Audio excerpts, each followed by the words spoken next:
Appoints the chief election commissioner in India, यानी भारत में मुख्य चुनाव आयुक्त की जो नियुक्ति है ना, ये किसके द्वारा की जाती है? तो देखिए, भारत में मुख्य चुनाव आयुक्त की जो नियुक्ति है ना, ये राष्ट्रपति के द्वारा किया जाता है। तो राष्ट्रपति आपका करेक्ट आंसर होगा। नेक्स्ट क्वेश्चन आपका यहाँ पर आया था कि खाने के पैकेट में कौन सी गैस जो है वो भरी जाती है? तो देखिए, खाने के पैकेट जैसे कि चिप्स वगैरह जो होते हैं ना, उसमें जो है नाइट्रोजन गैस भरा जाता है। और नाइट्रोजन गैस ही क्यों भरा जाता है? तो देखिए, नाइट्रोजन जो गैस होते हैं ना, वो आपके रंगीन यानी कलरलेस, गंधहीन और स्वादहीन जो है ये गैस होते हैं। और ये जो गैस होता है ना, वो निष्क्रिय होता है, जबकि ऑक्सीजन गैस जो है ये बहुत जल्द किसी दूसरे मॉलिक्यूल के साथ जो है वो रिएक्ट कर जाता है। इसलिए चिप्स के पैकेट में जो है नाइट्रोजन गैस जो है वो भरा जाता है। तो नाइट्रोजन गैस आपका करेक्ट आंसर होगा। नेक्स्ट क्वेश्चन आपका यहाँ पर आया था कि सुधा चंद्रन, इनका जो संबंध है ना, ये किस नृत्य से है? तो देखिए, सुधा चंद्रन का जो संबंध है ना, ये भरतनाट्यम नृत्य से है। और भरतनाट्यम ये जो है कहाँ का शास्त्रीय नृत्य है? तो ये तमिलनाडु का जो है शास्त्रीय नृत्य है। तो ये फैक्ट भी आपको ध्यान में रखना है। नेक्स्ट क्वेश्चन आपका यहाँ पर आया था कि व्हाट इज एंथ्रेक्स, यानी एंथ्रेक्स जो है वो क्या है? तो देखिए, ये जो आपका एंथ्रेक्स है ना, एक संक्रामक रोग है जो बैक्टीरिया के कारण होता है। तो बैक्टीरिया आपका करेक्ट आंसर होगा। नेक्स्ट क्वेश्चन आपका यहाँ पर आया था कि the word monsoon is derived from which language, यानी मानसून जो शब्द है ना, ये किस भाषा से लिया गया है? तो देखिए, ये जो आपका मानसून शब्द है ना, ये अरबी भाषा के मौसम से आया है, जिसका अर्थ जो है वो ऋतु होता है। तो अरबी भाषा आपका करेक्ट आंसर होगा। नेक्स्ट क्वेश्चन आपका यहाँ पर आया था कि बक्सर का युद्ध अंग्रेज और किसके बीच हुआ था? तो देखिए, बक्सर का जो युद्ध है ना, ये आपका 22-23 अक्टूबर 1764 को लड़ा गया था। और ये जो युद्ध है ना, ये आपका ब्रिटिश ईस्ट इंडिया कंपनी और मुगल सम्राट शाह आलम द्वितीय, अवध के नवाब सिराजुद्दौला और बंगाल के नवाब मीर जाफर की संयुक्त सेना के बीच जो है ये युद्ध लड़ा गया था। और इस युद्ध में जो है ब्रिटिश ईस्ट इंडिया कंपनी जो है वो विजयी रहा था। तो ये जो आपका यहाँ पे करेक्ट आंसर होगा। नेक्स्ट क्वेश्चन आपका यहाँ पर था कि दामोदर मावजो को किस भाषा के लेखन के लिए जो है 2022 का ज्ञानपीठ पुरस्कार दिया गया है? तो देखिए, मैं आपको बता दूं कि दामोदर मावजो को जो है कोंकणी भाषा के लिए वर्ष 2022 के लिए जो है 57वां ज्ञानपीठ पुरस्कार दिया गया है। तो कोंकणी भाषा आपका करेक्ट आंसर होगा। वहीं अगर 56वां ज्ञानपीठ पुरस्कार की बात कर ले तो 11 अप्रैल 2022 को जो है प्रख्यात असमिया कवि नीलमणि फुंकन को जो है वर्ष 2021 के लिए 56वें ज्ञानपीठ पुरस्कार से सम्मानित किया गया है। तो ये फैक्ट भी आपको ध्यान में रखना है। नेक्स्ट क्वेश्चन आपका यहाँ पर था कि what is the formula of barium peroxide, यानी बैरियम पेरोक्साइड का जो है रासायनिक सूत्र पूछा गया था। तो देखिए, इसका जो रासायनिक सूत्र होता है ना, वो आपका BaO2 होता है। तो BaO2 आपका करेक्ट आंसर होगा। नेक्स्ट क्वेश्चन आपका यहाँ पर आया था कि 1992 में शोभना नारायण को जो है कौन सा अवार्ड दिया गया था? तो देखिए, ये जो आपकी शोभना नारायण है ना, ये कथक नृत्यांगना है और इन्हें जो 1992 में पद्म श्री से सम्मानित किया गया था। और ये जो शोभना नारायण है ना, ये जो है गुरु बिरजू महाराज जो है इनके गुरु थे। तो ये भी आपको ध्यान में रखना है। तो पद्म श्री आपका करेक्ट आंसर होगा। नेक्स्ट क्वेश्चन आपका यहाँ पर आता कि किस गवर्नर जनरल ने सती प्रथा को जो है समाप्त किया था? तो देखिए, सती प्रथा को जो है 1829 में लॉर्ड विलियम बेंटिक ने जो है इसे समाप्त किया था। तो लॉर्ड विलियम बेंटिक आपका करेक्ट आंसर होगा। नेक्स्ट आता कि भारतीय संविधान का कौन सा अनुच्छेद अस्पृश्यता के अंत से संबंधित है? तो देखिए, अस्पृश्यता उन्मूलन को अनुच्छेद 17 के अंतर्गत जो है मौलिक अधिकार में शामिल किया गया है। और अस्पृश्यता का अंत जो है ये आपका अनुच्छेद 17 से संबंधित है। तो अनुच्छेद 17 आपका करेक्ट आंसर होगा। बात कर ले अनुच्छेद 14 के बारे में, तो देखिए, कानून के समझ समानता, ये जो आपका अनुच्छेद 14 से संबंधित है। सार्वजनिक रोजगार के मामलों में अवसर की समानता, ये जो आपका अनुच्छेद 16 से संबंधित। इसके अलावा बात कर ले अन्य महत्वपूर्ण अनुच्छेद के बारे में, जैसे कि जाति, लिंग या जन्म स्थान के आधार पर भेदभाव, ये जो आपका अनुच्छेद 15 से संबंधित है। उपाधियों का अंत, ये जो आपका अनुच्छेद 18 से संबंधित है। वाक और अभिव्यक्ति की स्वतंत्रता, ये जो आपका अनुच्छेद 19 से संबंधित है। अपराधियों के लिए दो सिद्धि के संबंध में संरक्षण, ये जो आपका अनुच्छेद 20 से संबंधित है। जीवन और व्यक्तिगत स्वतंत्रता के संरक्षण, ये जो आपके अनुच्छेद 21 से संबंधित है। तो ये सारे इंपॉर्टेंट आर्टिकल जो है आपको ध्यान में रखना है। नेक्स्ट क्वेश्चन आपका यहाँ पर आया था कि संपत्ति के अधिकार को भारतीय संविधान के किस संशोधन द्वारा जो है मौलिक अधिकार को सूची से जो है इसे हटा दिया गया था।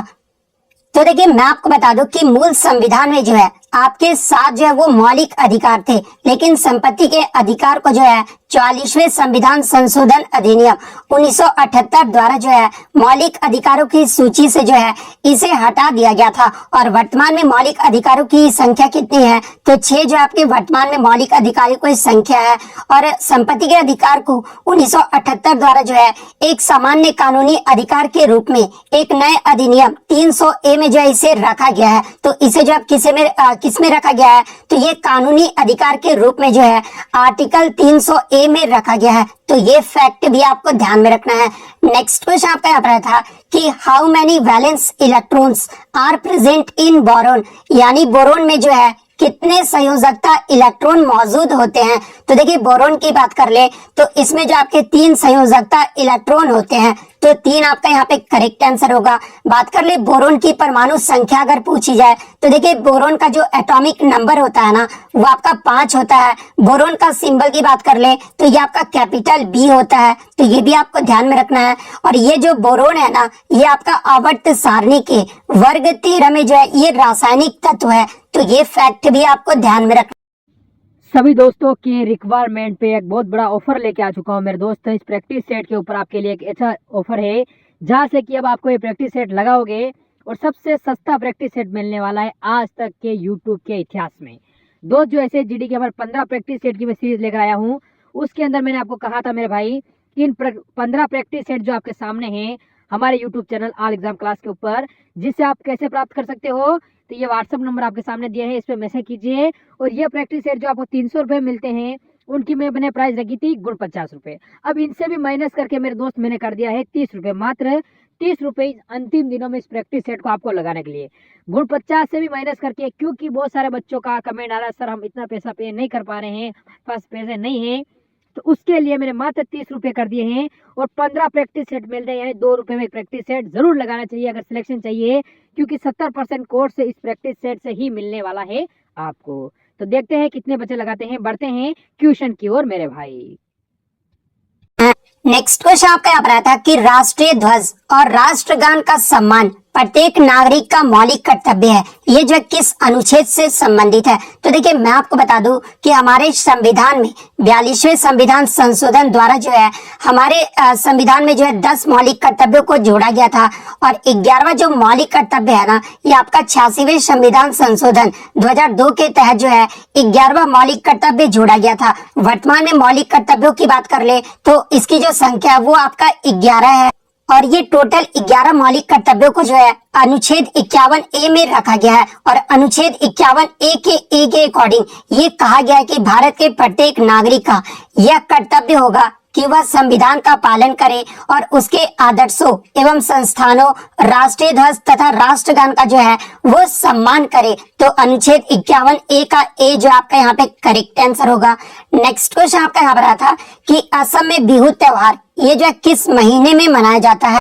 तो देखिए ये जो आपका बिहू त्योहार है ना ये असम के फसल कटाई का एक प्रमुख त्योहार है। और ये जो आपका एक साल में असम में जो है 3 बिहू जो है वो मनाया जाता है। एक आपका बोहाग बिहू जो कि बैसाख अप्रैल के मध्य में मनाया जाता है, एक आपका माघ बिहू जो कि जनवरी के मध्य में मनाया जाता है, और एक आपका कार्तिक बिहू जो कि कार्तिक यानी अक्टूबर के मध्य महीनों में जो है ये आपका बिहू मनाया जाता है। तो इन तीनों में से जो भी पूछा गया होगा वो मैंने आपको बता दिया है। नेक्स्ट क्वेश्चन आपका यहाँ पर आया था कि आर्य समाज की स्थापना ये जो कब और किसने की थी। तो देखिए आर्य समाज जो था एक हिंदू सुधार आंदोलन था जिसकी स्थापना जो है स्वामी दयानंद सरस्वती ने 10 अप्रैल 1875 को जो है बंबई में मथुरा के स्वामी विरजानंद की प्रेरणा से किए थे। तो स्वामी दयानंद सरस्वती और 10 अप्रैल 1875 आपका करेक्ट आंसर होगा।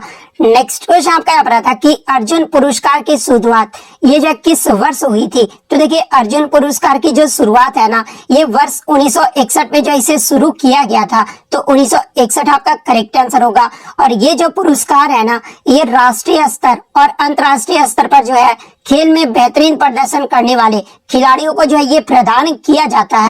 और देखिए, इस खेल पुरस्कार के दौरान जो है सम्मानित खिलाड़ियों को कांसे से बनी अर्जुन की प्रतीकात्मक मूर्ति और पहले जो है 1961 में 5 लाख रुपए जो वो कैश दिए जाते थे, लेकिन परंतु मैं आपको बता दूं कि 2020 में 5 लाख रुपए से बढ़ाकर जो है ये 15 लाख रुपए जो है वो कर दिया गया है। और इसके साथ ही जो है ये प्रशस्ति पत्र भी जो है वो प्रदान किया जाता है। तो ये फैक्ट भी आपको ध्यान में रखना है।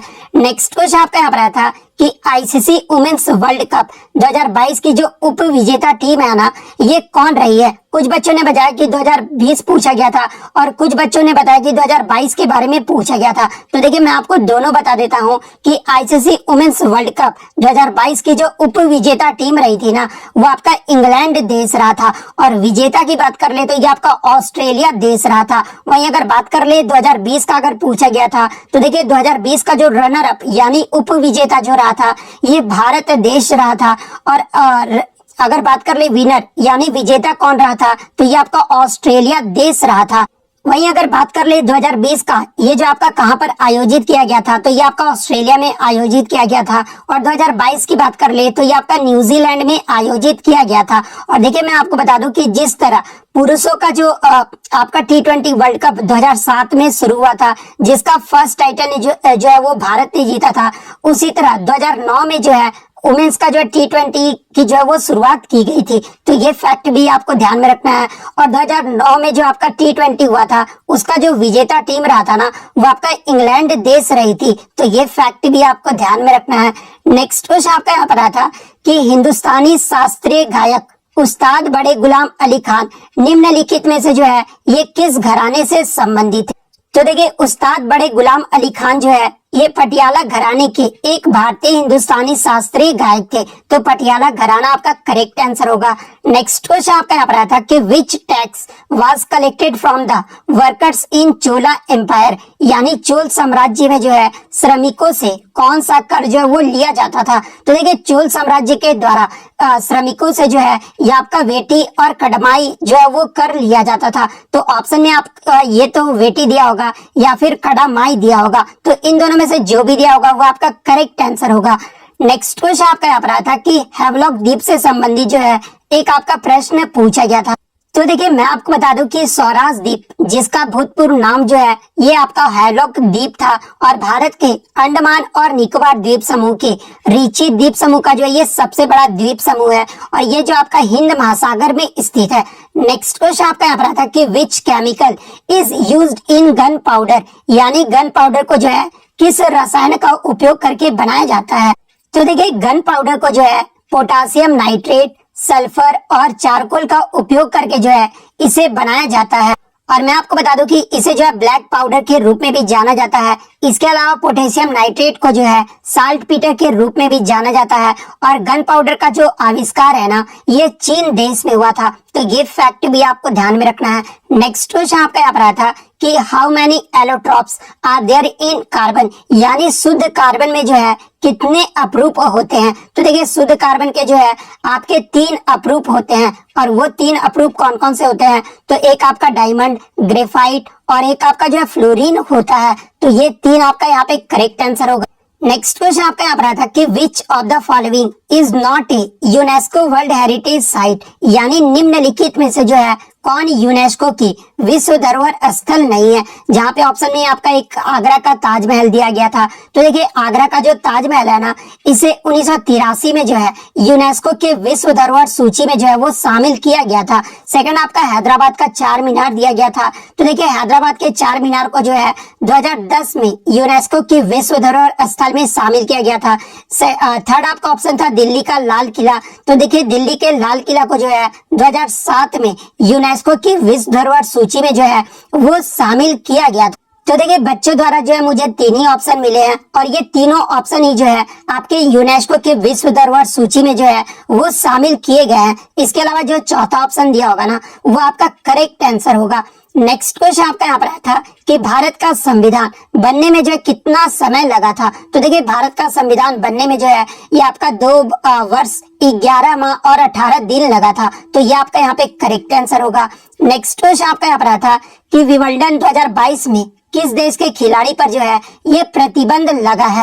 तो देखिए ये जो आपका विंबलडन है ना ये आपका टेनिस का जो है एक टूर्नामेंट है और ये 2022 में यूक्रेन युद्ध का हवाला देते हुए जो है रूस और बेलारूस के खिलाड़ियों को भागीदारी पर जो है विंबलडन में पूर्ण जो है वो प्रतिबंध लगा है। तो रूस और बेलारूस आपका करेक्ट आंसर होगा। नेक्स्ट क्वेश्चन आपका यहाँ पर आता है कि हाउ कैन ए जज of the supreme court be removed, यानी सुप्रीम कोर्ट के जज को जो है कैसे हटाया जा सकता है। तो देखिए सुप्रीम कोर्ट के जज को जो है ये संसद द्वारा महाभियोग के माध्यम से जो है वो हटाया जा सकता है। तो ये आपका करेक्ट आंसर होगा।